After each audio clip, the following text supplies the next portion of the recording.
Hey everyone, and welcome. Today, we're going to talk about something that's absolutely critical in construction, but often gets overlooked: curing concrete. Now, I know it might sound a bit technical, but trust me, it's the real secret behind why our buildings, bridges, and roads are so strong and last so long. So, picture this. You see a construction crew, they've just finished pouring a big slab of concrete. It looks perfect, right? The surface is all smooth, the shape is set. It's really easy to think, all right, job's done. But is it really? Well, in reality, that moment is just the starting line.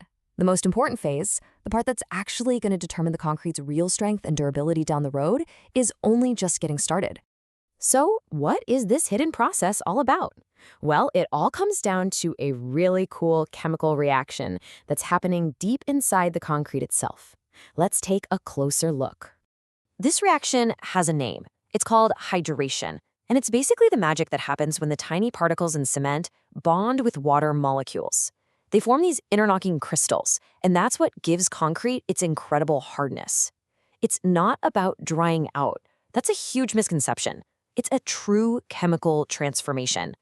But here's the thing. Hydration isn't instant. Think of it like a marathon, not a sprint. It just keeps going for days, sometimes even weeks, after the concrete's been poured. And for that marathon to be a success, it needs one crucial thing the entire time: water. This brings up a pretty critical question, right? What happens if you let that water just evaporate? What are the real consequences of skipping the curing process altogether? Well, the difference is like night and day. Without proper curing, the surface dries out way too fast. You get shrinkage cracks, a weak and dusty finish. And get this, that concrete might only reach about 50% of its design strength. Only half. But with proper curing, you get exactly what you wanted: a super strong, smooth, and durable surface that's going to perform perfectly. So, how do we make sure that hydration marathon goes off without a hitch? Well, fortunately, there are several proven methods to keep all that crucial moisture locked right in where it needs to be. There are three main ways to do it. First is called ponding, and it's pretty much what it sounds like. You create little dams around a flat surface, like a floor, and you just flood it with water.